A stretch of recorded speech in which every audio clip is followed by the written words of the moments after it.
तो भारत में एक साथ पंचायत से पार्लियामेंट तक के चुनाव करवाने की दिशा में सरकार लगातार आगे बढ़ रही है। एक देश एक चुनाव को लेकर के आज पूर्व राष्ट्रपति रामनाथ कोविंद के आवास पर दोपहर 3 बजे पहली बैठक है। केंद्र सरकार ने कुछ दिन पहले एक देश एक चुनाव के अध्ययन के लिए 8 सदस्यीय कमेटी का गठन किया था और इस कमेटी का अध्यक्ष पूर्व राष्ट्रपति रामनाथ कोविंद को बनाया गया था। आज कोविंद के आवास पर कमेटी की पहली बैठक है। कमेटी में कुल 8 लोग शामिल हैं और इसमें अमित शाह, अधीर रंजन चौधरी, गुलाम नबी आजाद, एनके सिंह, सुभाष कश्यप, हरीश साल्वे और संजय कोठारी सदस्य हैं। हालांकि कांग्रेस सांसद अधीर रंजन चौधरी ने इस कमेटी से अपना नाम वापस लेने की मांग की है। तो केंद्र सरकार ने 18 से 22 सितंबर तक संसद का विशेष सत्र बनाया है। कयास लगाए जा रहे हैं कि सरकार इस सेशन के दौरान एक देश एक चुनाव पर बिल ला सकती है।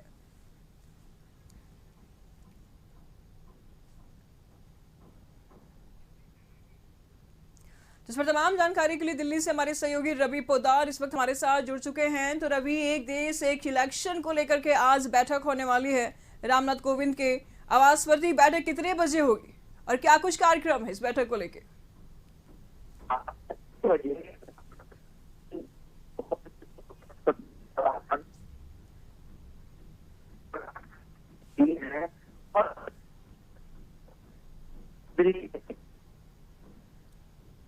सही है।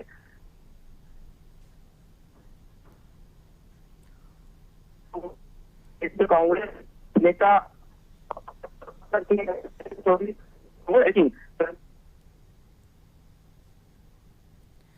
तो तकनीकी कारणों से रवि पोदार की आवाज इस वक्त हमारे साथ हमारे पास नहीं पहुंच पा रही है, लेकिन आपको बता दें कि भारत में एक साथ पंचायत से पार्लियामेंट तक के चुनाव करवाने की दिशा में सरकार लगातार आगे बढ़ रही है। एक देश एक चुनाव को लेकर आज पूर्व राष्ट्रपति रामनाथ कोविंद के आवास पर दोपहर 3 बजे पहली बैठक है। केंद्र सरकार ने कुछ दिन पहले एक देश एक चुनाव के अध्ययन के लिए 8 सदस्यीय कमेटी का गठन किया था और इस कमेटी का अध्यक्ष पूर्व राष्ट्रपति रामनाथ कोविंद को बनाया गया। आज कोविंद के आवास पर कमेटी की पहली बैठक है। कमेटी में कुल 8 लोग शामिल हैं और इसमें अमित शाह है, अधीर रंजन चौधरी है, गुलाम नबी आजाद, एनके सिंह, सुभाष कश्यप, हरीश साल्वे और संजय कोठारी भी सदस्य हैं। हालांकि कांग्रेस सांसद अधीर रंजन चौधरी ने इस कमेटी से अपना नाम वापस लेने की मांग की है। केंद्र सरकार ने 18 से 22 सितंबर तक संसद का विशेष सत्र बनाया है। अब कयास ये लगाए जा रहे हैं कि सरकार इस सेशन के दौरान एक देश एक चुनाव पर बिल ला सकती है। तो भारत में एक साथ पंचायत से पार्लियामेंट तक के चुनाव करवाने की दिशा में सरकार लगातार आगे बढ़ रही है। एक देश एक चुनाव को लेकर के आज पूर्व राष्ट्रपति रामनाथ कोविंद के आवास पर बैठक होगी। 3 बजे से ये बैठक होने वाली है। आपको बता दें कि जब से ये बातें सामने आई है एक देश एक चुनाव के, तो देश में ही राजनीति गर्म हो गई और साथ ही साथ राज्यों की अगर बात करें तो वहां पर भी राजनीति इस मुद्दे को लेकर के गर्म हो चुकी है। तो इस कमेटी का अध्यक्ष पूर्व राष्ट्रपति रामनाथ कोविंद को बनाया गया है और आज कोविंद के आवास पर कमेटी की पहली बैठक है।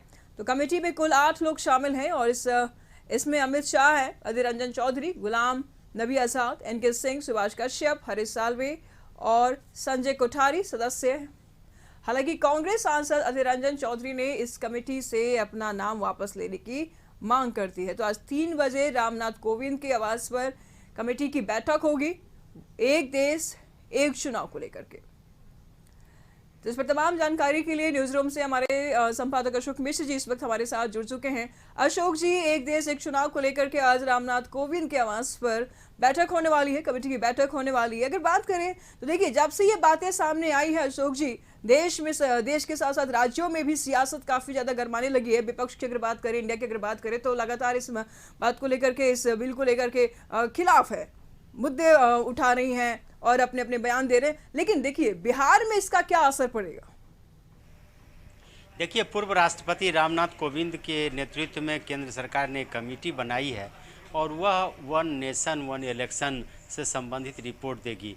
इस कमेटी के गठन के साथ ही विरोध शुरू हो चुका है और अधीर रंजन चौधरी जो कांग्रेस के सदस्य हैं उनको जो कमेटी का सदस्य बनाया गया है, तो उन्होंने इस समिति की बैठक में इनकार कर दिया शामिल होने से और उन्होंने अपना विरोध जताया। उनका कहना था कि राज्यसभा के नेता हैं मल्लिकार्जुन खड़गे, उनको भी कमेटी में शामिल करना चाहिए।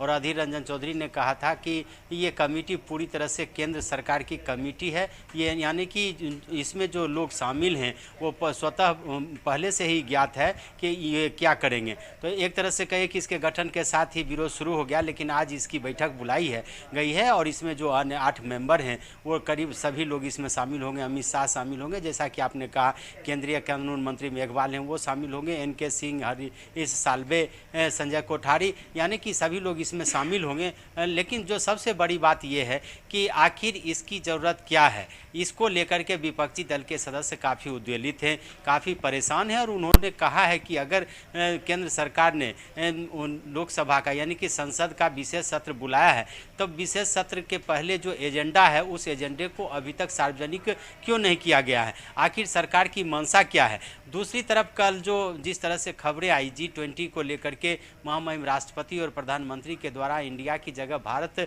शब्द का प्रयोग किया गया, तो इसको लेकर के भी सियासत गरमाई है और यही वजह है कि कल महागठबंधन यानी कि इंडिया गठबंधन के नेताओं की जो बैठक हुई उस बैठक में भी इस मुद्दे पर चर्चा हुई है। आज ये बैठक हो रही है और जहाँ तक बिहार का सवाल है तो बिहार ही विपक्षी एकता का सूत्रधार रहा है।